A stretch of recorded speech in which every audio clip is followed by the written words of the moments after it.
இப்போ மொத்த உலகமே ரெண்டா பிரிஞ்சிருக்கு. ரஷ்யா மற்றும் யுக்ரைன் போர் அப்படின்றது அந்த குறிப்பிட்ட ரீஜன்ல மட்டும் இல்லாம மொத்த உலகத்துக்கும் அந்த 2 டீமா பிரிக்கக்கூடிய ஒரு ஆரம்ப புள்ளியா இருந்திருக்கு. கோல்டு வார் டைம்ல எப்படி சோவியத் யூனியன் ஒரு சைடும் வெஸ்டர்ன் கண்ட்ரிஸ் ஒரு சைடும் இருந்தாங்களோ அதே மாதிரி இப்போ அமெரிக்கா மற்றும் யூரோப்பியன் கண்ட்ரிஸ் ஒரு சைடும், இந்த சைடு ரஷ்யா மற்றும் சீனா மற்றும் இந்த 2 கண்ட்ரிஸோட சப்போர்ட்டுக்கு கீழே இருக்கக்கூடிய சேட்டலைட் ஸ்டேட்ஸ் எல்லாருமே ஒரு சைடும் அப்படின்னு இருக்காங்க.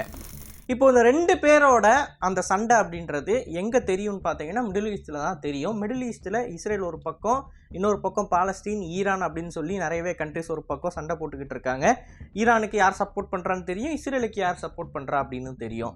இப்போ இந்த குறிப்பிட்ட ரீஜனில் நடக்கிற கான்ஃப்ளிக்டில் எப்படி 2 பேர் 2 சைட்லேருந்து சப்போர்ட் பண்ணுறாங்களோ அதே மாதிரி தான் உலகத்தில் இப்போ புதுசாக ஏதாவது ஒரு போர் வந்தாலும், for example north Korea south Korea போராக இருக்கலாம், இல்லை சீனா தைவான் போராக இருக்கலாம், இப்படி ஏகப்பட்ட போர்கள் என்ன நேரம் வேணாலும் வரலாம் அப்படின்னு இருக்கு. ஸோ அப்படிப்பட்ட போர் வர்றப்ப மேற்கு நாடுகள் மற்றும் ரஷ்யா, சீனா இந்த கண்ட்ரிஸு, ஸோ இவங்க எல்லாருமே அவங்களோட சப்போர்ட்ஸை கொடுக்க தான் போகிறாங்க. இந்த சமயத்தில் இந்தியா மதில் மேல் நிற்கும் பூனை மாதிரி நின்று 2 பக்கமும் போகாமல் நடுவுநிலையாக இருக்கணும் அப்படின்னு சொல்லி நினைக்கிறப்ப உலகத்தில் இருக்கிற அந்த மேற்கு நாடுகளோட மீடியா அவுட்லெட்ஸ்லாம் என்ன தெரியுமா சொன்னாங்க? இந்தியா மதில் மேல் நிற்கும் பூனையெல்லாம் கிடையாதுங்க, ரஷ்யா சைடு அவங்க எப்போவோ சாஞ்சிட்டாங்க அப்படின்னு சொல்லி நிறையவே ரிப்போர்ட்ஸை கொடுக்குறாங்க. அந்த ரிப்போர்ட்ஸில் சமீபத்தில் எஃப்டியில் ரிலீஸ் ஆன ஒரு விஷயம் என்ன அப்படின்னு பார்த்தீங்கன்னா, இந்த ரஷ்யன் ஆயில் க்ரூட் டீல் அப்படின்றது இந்தியாவுக்கும் ரஷ்யாவுக்கும் போருக்கு முன்னாடி 2% தான் இருந்துச்சு. ஆனால் இப்போ போர் வந்ததுக்கப்புறமா இந்தியாவோட பிக்கஸ்ட் ஆயில் இம்போர்ட்டர் 2வது இடத்துல யார் இருக்கா அப்படின்னு பார்த்தீங்கன்னா ரஷ்யா தான். அந்த அளவுக்கு அதிகமாக இந்தியா ரஷ்யன் ஆயிலை வாங்கிக்கிட்டு இருக்கு. இன்ஃபேக்ட் சீனாவை கூட ஒரு குறிப்பிட்ட காலம் இந்தியா ஓவர்டேக் பண்ணியிருக்கு. அந்த அளவுக்கு அதிகமான எண்ணெயை வாங்குறதுக்கு இந்தியாவுக்கு எந்த விதமான அவசியமும் இல்லை. இப்போது ரஷ்யன் ஆயிலை இவங்க இவ்வளோ அதிகமாக கன்சியூம் பண்ணுறாங்க அப்படின்னா அதற்கான ஒரே காரணம் ரஷ்யாவுக்கு எப்படியாவது இவங்க ரெவன்யூ கொடுத்தாகணும், அந்த ரெவன்யூவை வச்சு உக்ரைனை ரஷ்யா அடிச்சாகணும். இதுதான் கான்செப்ட் அப்படின்னு சொல்லி இந்தியா மேற்கு நாடுகளுக்கு எதிராக இருக்குது அப்படின்ற ஒரு பாணியில் இந்த ஆயில் ட்ரேடை பேசிக்கிட்டு இருந்தாங்க. பட் அதுக்கு நம்மளோட ஜெய்சங்கர் அவர்கள் எப்படி கவுண்டர் கொடுத்துருப்பாங்கன்னு சொல்லி தெரியும். இன்ஃபேக்ட் இந்தியாவில் இருக்கிற இந்த எண்ணெய் சுத்திகரிப்பு மையங்கள்லேருந்து போகக்கூடிய டீசல் பெட்ரோல் தான் இங்கே ஐரோப்பாவையும் ஏன் யூகேலையும் சில இடங்களில் பயன்படுத்திக்கிட்டு இருக்காங்க. ஸோ அவங்கள பொறுத்த வரைக்கும் டேரெக்டாக ரஷ்யா கிட்டேருந்து வாங்குற வரைக்கும் தான் பிரச்சனை. பட் இன்டேரக்டாக ரஷ்யா கிட்டேருந்து வாங்கி தான் ஆகணும், வேறு வழி கிடையாது. இப்போ இந்த சினாரியோ போய்கிட்டு இருக்கிறப்ப நம்மள நிறைய பேர் என்ன நினச்சிக்கிட்டு இருந்தோம் அப்படின்னா, ஓகே இந்தியா ரஷ்யா கிட்டேருந்து ஆயிலெலாம் வாங்குறப்ப நம்ம ரஷ்யன் சைடு தான் நிற்போம் அப்படின்னு நினச்சிக்கிட்டு இருந்தோம். ஆனால் அது இப்போது இருக்கக்கூடிய வெப்பன்ஸ் ட்ரேடின் மூலமாக நமக்கு பொய்ன்னு தெரிய வந்திருக்கு. ரொம்ப க்ளோஸாக இந்த மிலிட்டரியை அப்சர்வ் பண்ணக்கூடிய நபர்கள் எல்லாருமே ஒரு பேட்டர்னை பார்க்கலாம். ரஷ்யா ஆயுதங்களை கொஞ்சம் கொஞ்சமாக நம்ம தவிர்க்க ஆரம்பிச்சிருக்கோம் அப்படின்னு. இதை நான் இன்னமும் மேற்கோள் காட்டி சொல்லணும் அப்படின்னு பார்த்தீங்கன்னா, சமீபத்தில் யுரேஷியன் டைம்ஸில் ஒரு ஆர்டிக்கல் ரிலீஸ் ஆகிருக்கும். அந்த ஆர்டிக்கலோட கடைசியில் ஒரு முக்கியமான ஸ்டேட்மெண்ட்டை கொடுத்துருப்பாங்க. ஜெய்சங்கர் அவர்கள் ஷெர்கே லாவ்ரோவ் அவர்களை ரஷ்யாவுக்கு போய் மீட் பண்ணியிருப்பாங்க. இந்த மீட்டிங்லாம் முடிஞ்சதுக்கப்புறமா ஷெர்கே லாவ்ரோவ் என்ன சொல்லுவார், அதாவது ரஷ்யன் ஃபாரின் மினிஸ்டர் என்ன சொல்லுவார் அப்படின்னா, எங்களுக்கு நடுவில் இருக்கக்கூடிய பைலாட்ரல் ட்ரேட் அப்படின்றது உச்சத்தில் இருக்குது. அது மட்டும் இல்லாமல் இந்தியா கூட சேர்ந்து நாங்கள் பல ஆயுதங்களையும் எக்ஸ்போர்ட் பண்ண போகிறோம், சில ஆயுதங்களை இந்தியாவில் டெவலப் பண்ணுறதுக்கான அந்த பேச்சுவார்த்தை நடந்துக்கிட்டு இருக்கு அப்படின்னு சொல்லி இந்த வெப்பன்ஸ் அப்படின்றத அவர் மேற்கோள் காட்டி கொஞ்சம் பேசியிருப்பார். ஆனால் அதே இது ஜெய்சங்கர் அவர்கள் பேசுகிறப்ப பைலாட்ரல் ட்ரேடை பற்றி பேசுவார், நியூக்ளியர் எனர்ஜியை பற்றி பேசுவார். ஆனால் இந்த ஆயுதங்கள் அப்படின்னு சொல்லக்கூடிய விஷயத்தை பற்றி அவர் பேசவே இல்லை. புதுசாக வரப்போகிற அந்த விஷயத்தை பற்றியும் பேசலை. ஏற்கனவே இந்தியாவில் இருக்கக்கூடிய அந்த பிரம்மோஸ் மற்றும் AK-203 டீலை பற்றியும் பேசலை. இந்த ஆயுதம் அப்படின்னு வர்றப்ப மட்டும் லைட்டாக ஜெய்சங்கர் அவர்கள் அவரோட வேர்ட் பிளேயை நடத்தி அந்த மொத்த டாப்பிக்கையும் பேசாமல் போயிருப்பார். இந்த ஒரு விஷயத்தை யுரேஷியன் டைம்ஸில் போட்டு என்ன சொல்கிறாங்க அப்படின்னா, வெப்பன்ஸ் அப்படின்னு வர்றப்ப இந்தியா ரஷ்யாவை விட்டு கொஞ்சம் கொஞ்சமாக விலகிக்கிட்டு இருக்கு அப்படின்றது தான். இப்போது நீங்கள் நிறைய பேர் ஒரு ஸ்டேட்மெண்ட் எடுத்துகிட்டு வருவீங்க, இந்தியா ரஷ்யா விட்டு விலகக்கூடாது, இந்தியா பண்ணுறது பெரிய துரோகம் அப்படின்னு. பட் நம்ம அடிப்படையில் ஒரு விஷயத்தை புரிஞ்சுக்கணும். எஸ் அஃப்கோர்ஸ் ரஷ்யா நமக்கு பாஸ்ட்டில் நிறையவே உதவிகள் பண்ணியிருக்காங்க. ஆனால் ஃப்யூச்சர் அப்படின்றது வேறு. நம்ம பாஸ்ட்டை யோசிச்சுக்கிட்டு இருக்கிறது அது டோட்டல் வேஸ்ட்டு. ஏன்னா அது நடந்து முடிஞ்சிருச்சு. அதை யோசித்து நம்மளோட இப்போ இருக்கிற ப்ரெசண்ட்டில் நம்ம முடிவுகள் எடுத்தோம் அப்படின்னா நம்ம உருப்படாமல் தான் போவோம். இதை நீங்கள் யாரை கேட்டாலும் சொல்லுவாங்க. நேற்று முடிந்து விட்டது, இன்று தான் நமக்கு முக்கியம். இன்றைக்கி நம்ம எடுக்க போகிற முடிவு தான் நம்மளோட ஃப்யூச்சரை முடிவு பண்ண போகுது. ஸோ அப்படி பார்க்குறப்ப ரஷ்யா மற்றும் சீனா இவங்களோட பார்ட்னர்ஷிப் அப்படின்றது ரொம்ப அதிகமாக இருக்குது. கிரிட்டிக்கலான மிலிட்டரி டெக்னாலஜிஸ் எல்லாமே சீனா ரஷ்யாவுக்கு தராங்க. ஃபார் எக்ஸாம்பிள் செமிகண்டக்டர், அப்புறம் இந்த ஏரோநாட்டிக்கல் பார்ட்ஸு, இது எல்லாத்தையும் தரக்கூடாது அப்படின்னு அமெரிக்கா ஒரு சாங்ஷனை போட்டிருப்பான். அந்த சாங்ஷன் எல்லாத்தையும் மீறி சீன கம்பெனிஸ் வந்து ரஷ்யாவுக்குள்ளே இந்த உதிரி பாகங்களை கொண்டு போய்கிட்டு இருக்காங்க. இந்த ட்ரேடு கூட யுவானில் தான் நடந்துக்கிட்டு இருக்கு. எப்படி அப்படின்னு பார்த்தீங்கன்னா, ரஷ்யன் பேங்க்ஸ் எல்லாத்தையுமே ஸ்விஃப்ட் மெசேஜிங் சிஸ்டம்லேருந்து தூக்கிட்டாங்க.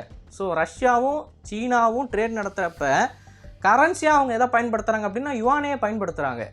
அந்த அளவுக்கு ரஷ்யாவுக்கும் சீனாவுக்கும் நெருக்கம் வந்துக்கிட்டு இருக்கிறப்ப நாளைக்கு இந்தியா பயன்படுத்திக்கிட்டு இருக்கிற ஒரு ரஷ்ய தொழில்நுட்பம் சீனர்களோட கைக்கு போகாது அப்படின்றதுல எந்த விதமான நிச்சயமும் நமக்கு கிடையாது. ஏன் அப்படின்னு பார்த்தீங்கன்னா, சைனீஸோட அந்த மார்க்கெட்டாக இருக்கட்டும், சைனீஸோட அந்த மேனுஃபேக்சரிங் இண்டஸ்ட்ரியல் அவுட்புட்டாக இருக்கட்டும், இது எல்லாமே இப்போ ரஷ்யாவுக்கு தேவைப்படுது. சீனா இல்லை அப்படின்னா ரஷ்யா இந்த சாங்ஷனில் மூழ்கி போயிடும். இந்த அளவுக்கு ஒரு எக்கனாமிக் க்ரோத்தெல்லாம் அவங்க காமிச்சிருக்க முடியாது. சாங்ஷன்ஸுக்கு அப்புறம் தான் ரஷ்யன் எக்கனாமியாக வளர்ந்துருக்கு அப்படின்னு சொல்லி நிறையவே ரிப்போர்ட்ஸ் நீங்கள் பார்த்துருப்பீங்க. அந்த ரிப்போர்ட்ஸுக்கெல்லாம் மைய காரணம் யார் அப்படின்னு பார்த்தீங்கன்னா, சீனாவோட அந்த இண்டஸ்ட்ரியல் கெப்பாசிட்டி தான். சீனாவோட உதவியால் மட்டும்தான் இந்த அளவுக்கு அவங்களால கேப்பபிளான ஒரு அவுட்புட்டை எடுத்துகிட்டு வந்திருக்க முடியுது எக்கனாமிக்கு. இன்னும் சிம்பிளாக நான் சொல்கிறேனே, ஒரு ரெனால்ட் ஃபேக்ட்ரி ஒன்று இருக்குது ரஷ்யாவில், மாஸ்கோவில் இருக்குது. இதை நீங்கள் ரியல் ரிப்போர்ட்டரில் பார்த்தீங்க அப்படின்னா தெளிவாக தெரியும். பட் சிம்பிளாக நான் சொல்லிடுறேன். இந்த ரெனால்ட் ஃபேக்ட்ரி வந்து மூடிட்டு போயிட்டாங்க. ரெனால்ட் அப்படின்றது யார்? European company. இந்த யூரோப்பியன் கம்பெனி மூடிட்டு போனதுக்கப்புறமா அந்த ஃபேக்ட்ரியில் இருக்கக்கூடிய 4000 பேருக்கு மேலே இருக்கிற அந்த வேலை போயிடுச்சு. அந்த 4000 பேருக்கு வேலை போயிடுச்சு அப்படின்னா அந்த 4000 பேரும் காசு இல்லாமல், காசு வந்து அவங்களோட எக்கனாமிக்குள்ளே சர்க்குலேட் ஆகாமல் இருந்திருக்கும். ஆனால் உடனே சீனா உள்ளே வந்து என்ன தெரியுமா பண்ணால், சைனீஸ் கார்ஸை அதே ஃபேக்ட்ரியில் அதே எக்யூப்மெண்ட்டை யூஸ் பண்ணி அதே எம்ப்ளாயீஸை யூஸ் பண்ணி மேனுஃபேக்சர் பண்ணான். இப்போ இந்த 4000 பேருக்கு வேலை போயிருக்க வேண்டியது, ஆனால் அந்த 4000 பேருக்கு வேலையும் கிடச்சிருச்சு, கார்ஸையும் மேனுஃபேக்சர் பண்ணுறாங்க. ஸோ அந்த எக்கனாமி வந்து பாதிப்படையவே இல்லை. இப்படி தான் இந்த ஒரு சின்ன ஒரு ஃபேக்ட்ரியில் நடந்த ஒரு விஷயந்தான் டோட்டலாக ரஷ்யன் எக்கனாமியில் எல்லா சைடுமே நடந்துக்கிட்டு இருந்துச்சு சீனாவோட ஹெல்ப்பால். இப்போ இந்த அளவுக்கு சீனா அவங்களுக்கு தேவை அப்படின்றப்ப நாளைக்கு மிலிட்டரி டெக்னாலஜி அவங்கக்கிட்ட கொடுத்தாங்க அப்படின்னா நம்ம எங்கே போகிறது? அஃப்கோர்ஸ் சீனாவோட எய்ம் என்ன அப்படின்னு பார்த்தீங்கன்னா, அமெரிக்காவை கவுண்டர் பண்ணணும் அப்படின்றது தான். 2028 வருஷம் 400 J-20 ஃபைட்டர் ஜெட்டை அவங்களோட ஏர்ஃபோர்ஸில் இன்டெக்ட் பண்ணணும் அப்படின்னு சொல்கிறாங்க. J-20ன்றது ஸ்டெல்த் ஃபைட்டர் ஏர்க்ராஃப்ட். ஸோ அவங்களோட எய்ம் இந்த அளவுக்கு இருக்கிறப்ப நாளைக்கு அவங்க நம்மளை எந்த விதத்துலையும் தாக்கிட மாட்டாங்கன்னு என்ன நிச்சயம்? கண்டிப்பாக தாக்குவாங்க. அருணாச்சல பிரதேசத்தை அவங்களோட பகுதி அப்படின்னு கிளைம் பண்ணிக்கிட்டு இருக்கிறவங்க கண்டிப்பாக தைவானை அடித்து ஜெயித்தாங்க அப்படின்னா அடுத்தபடியாக அருணாச்சல பிரதேசத்தை தான் பிடிக்கணும்னு நினைப்பாங்க. இந்த சினாரியோவை யோசிச்சு பாருங்கள். நம்மளோட பாஸ்டில் இருக்கிற ஒரு நண்பன் அவனோட சூழ்நிலை காரணமாக நம்மளோட எதிரிக்கே போய் நட்பாக இருக்கக்கூடிய சூழ்நிலை உருவாகிருக்கு. ஸோ ரஷ்யன்ஸ் தான் அவங்களோட முதல் அடியை எடுத்து வச்சுருக்காங்க. நம்ம ரஷ்யன்ஸோட ஃபுட் ஸ்டெப்பை தான் ஃபாலோ பண்ணுறோம் இந்த சினாரியோவில். ஸோ தயவு செஞ்சு யாருமே ரஷ்யாவுக்கு நம்ம துரோகம் பண்ணுறோம் அப்படின்னு சொல்லி கமெண்ட் செக்ஷனில் தூக்கிட்டு வராதிங்க. அப்படி தூக்கிட்டு வந்தீங்க அப்படின்னா நான் முதல்ல கேட்க போகிற கேள்வி, ஆல்ரெடி அவங்க நமக்கு துரோகம் பண்ணிட்டாங்க அப்படின்றது தான்.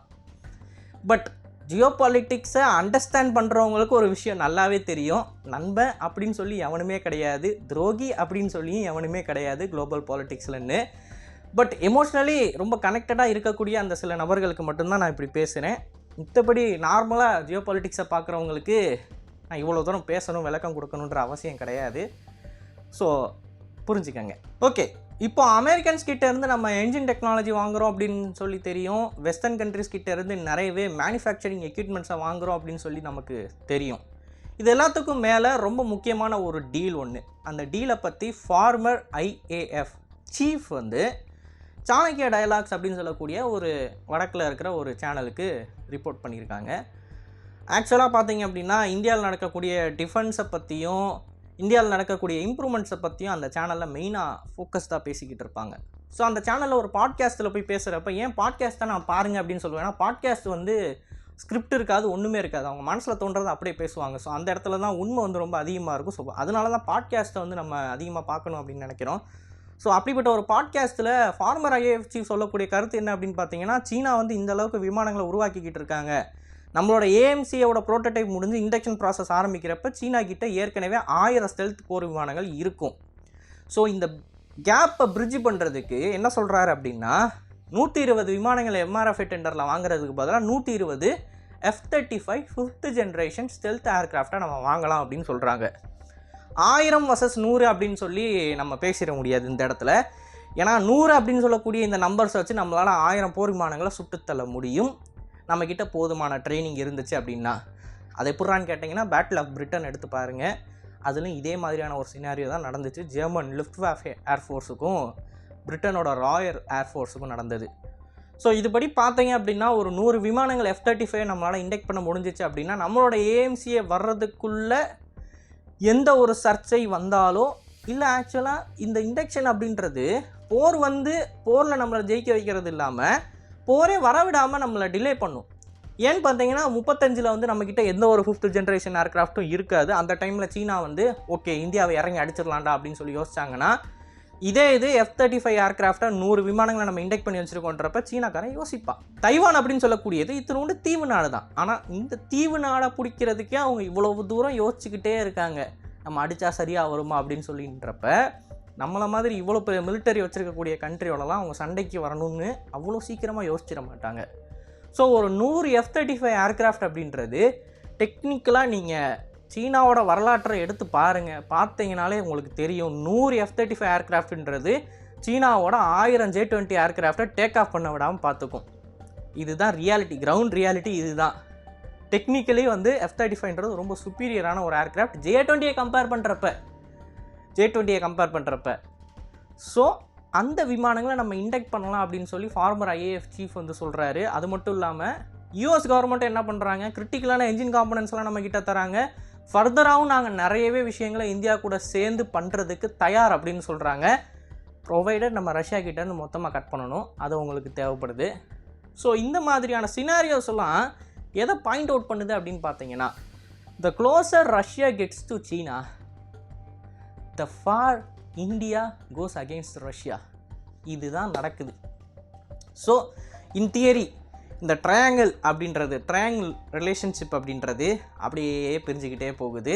அண்ட் இதற்கான காரணம் ரஷ்யா மற்றும் யுக்ரைன் போர் தான். ஒரே ஒரு போர் மொத்த குளோபல் பாலிடிக்ஸை எப்படி மாற்றிடுச்சு அப்படின்னு பார்த்தீங்களா, கிட்டத்தட்ட 70 வருஷம் நட்பாக இருக்கக்கூடிய ஒரு கண்ட்ரியை அப்படியே மாற்றி விட்டுருச்சு. அது மட்டும் இல்லை, சீனாவோட வளர்ச்சியாக இருக்கட்டும், இந்த வெஸ்டர்ன் கண்ட்ரிஸோட ஃபாலாக இருக்கட்டும், எல்லாத்துக்கும் துவக்க புள்ளி ஒரே ஒரு கண்ட்ரி, சின்ன கண்ட்ரி யுக்ரைன். சைஸ் கம்பேர் பண்ணி பார்த்தா அது ஒரு சின்ன கண்ட்ரி தான். நான் சின்ன கண்ட்ரி நான் அதை நக்கலாக சொல்கிறேன்னு நினச்சிடாதீங்க. ஸோ இந்த அளவுக்கு மாற்றங்கள் அப்படின்றது ஏற்பட்டுக்கிட்டு இருக்கு. அண்ட் அதே சமயம் நம்மளோட ஸ்டேட் செக்யூரிட்டி தான் முக்கியம். நம்மளோட பாதுகாப்புக்காண்டி, நம்மளோட எதிரிகள்கிட்டேருந்து நம்மளை தற்காத்து கொள்றதுக்காண்டி நம்ம யார் கூட வேணாலும் போகலாம். இந்த துரோகம் அப்படின்றதும், அது மட்டும் இல்லாமல் நண்பன் அப்படின்றதும் ஜியோ பாலிட்டிக்ஸில் கிடையாது. அந்த 2 வார்த்தைகள் வந்து குளோபல் பாலிட்டிக்ஸ் ஹிஸ்ட்ரியில் கிடையாது. அதை தூக்கி எரிஞ்சிருங்க. எந்த கண்ட்ரியும் யாருக்கும் நண்பன் கிடையாது, எவனும் யாருக்கும் துரோகம் பண்ண மாட்டான். ஏன்னா துரோகம் அப்படின்ற ஒரு ஸ்டேட்மெண்ட்டே கிடையாது. யார் அடித்தாலும் அது துரோகம் கேட்டகரியிலலாம் வராது. ஸோ இந்த ஒரு விஷயத்தை பற்றி நீங்கள் என்ன நினைக்கிறீங்க? அண்ட் அமெரிக்கன் வெப்பன்ஸோட ட்ரெண்டை பற்றின உங்களோட கருத்துக்கள் என்ன? அஃப்கோர்ஸ் அமெரிக்கன்ஸை வந்து நம்ம அப்படியே ரஷ்யா மாதிரி நம்ப முடியாது, நம்பி ஈஸியாக நம்ம F-35 வாங்கிட முடியாது. அவங்க கண்டிப்பாக செக்கு வைப்பாங்க. எப்படின்னா F-35ன்றது ரொம்ப மாடர்ன் ஏர்க்ராஃப்ட்டு. நிறைய F-35 ஃபீச்சர்ஸையும் ஃபங்க்ஷன்ஸையும் அமெரிக்காவால் ரிமோட்டாக இருந்தே ஸ்டாப் பண்ண முடியும். இப்போ நம்ம பாகிஸ்தானோட ஒரு போருக்கு F-35 பயன்படுத்தணும்னு நினச்சோம்னா மிசைல் லான்ச் ஆகாது. அந்த அளவுக்கு அமெரிக்கன்ஸால் நம்ம கூட டீலை போட்டு நம்மளோட வெப்பன்ஸை கண்ட்ரோல் பண்ண முடியும். சரியான நேரத்தில் ஏர்-டு-ஏர் மிசைல்ஸை தருவாங்களான்னு தெரியாது. எப்படி நம்ம ஈரானை மடக்கணும் அப்படின்னு சொல்லி F-14 டாம்கேட்டு, அந்த டாம்கேட்டுக்கு தேவைப்படக்கூடிய ஏர்-டு-ஏர் மிசைல்ஸை தர மறுத்தாங்களோ அதே மாதிரி நமக்கும் மறுப்பாங்க. ஸோ இந்த மாதிரி நிறைய பிரச்சனைகள் இருக்குது அமெரிக்காட்டையும். அப்படியே பிளைண்டாகவும் நம்ம போயிட முடியாது. ஸோ இது வந்து darkest day for Indian imports அப்படின்னு நம்மளால் சொல்ல முடியும். இதுக்கு முன்னாடி ஈஸியாக ஒருத்தரை நம்பி எந்த ஒரு ஹைடெக் மிலிட்டரி எக்யூப்மெண்ட் வந்தாலும் அதை இம்போர்ட் பண்ணிக்கிட்டு இருந்தோம். ஃபார் எக்ஸாம்பிள் வந்து MiG-25 ஃபாக்ஸ்பேட் அந்த விமானத்தை நான் சொல்லுவேன், ஈஸியாக நம்ம இம்போர்ட் பண்ணிடுவோம். சோவியத் யூனியன் எதை கண்டுபிடிச்சாலும். பட் இப்போ வந்து ரஷ்யன்ஸ் எதை கண்டுபிடிச்சாலும் நம்மளால் ஈஸியாக இம்போர்ட் பண்ண முடியுன்ற சூழ்நிலை இருந்தாலும் குளோபல் பாலிட்டிக்ஸ் வந்து அதுக்கு இடம் கொடுக்கல. சரி பரவாயில்ல, அமெரிக்கா கிட்டேருந்து இம்போர்ட் பண்ணலாம் அப்படின்னு பார்த்தா அவன் நமக்கு தரமாட்டான். ஸோ இப்படி ஒரு சினாரியோவில் நம்ம மாட்டிக்கிட்டு இருக்கோம். இதை பற்றி நீங்கள் என்ன நினைக்கிறீங்க அப்படின்ற உங்களோட கருத்துக்களை மறக்காமல் கமெண்ட்ஸில் பதிவிடுங்க. அண்ட் இதே மாதிரி நிறைய தகவல்களை நீங்கள் தெரிஞ்சுக்கணும் அப்படின்னு நினச்சிங்கன்னா டிபி நியூஸ் பேஜை ஃபாலோ பண்ணிக்கோங்க. நல்லது, இப்போ நல்ல சமுதாயத்தை இருக்கும். நன்றி, வணக்கம்.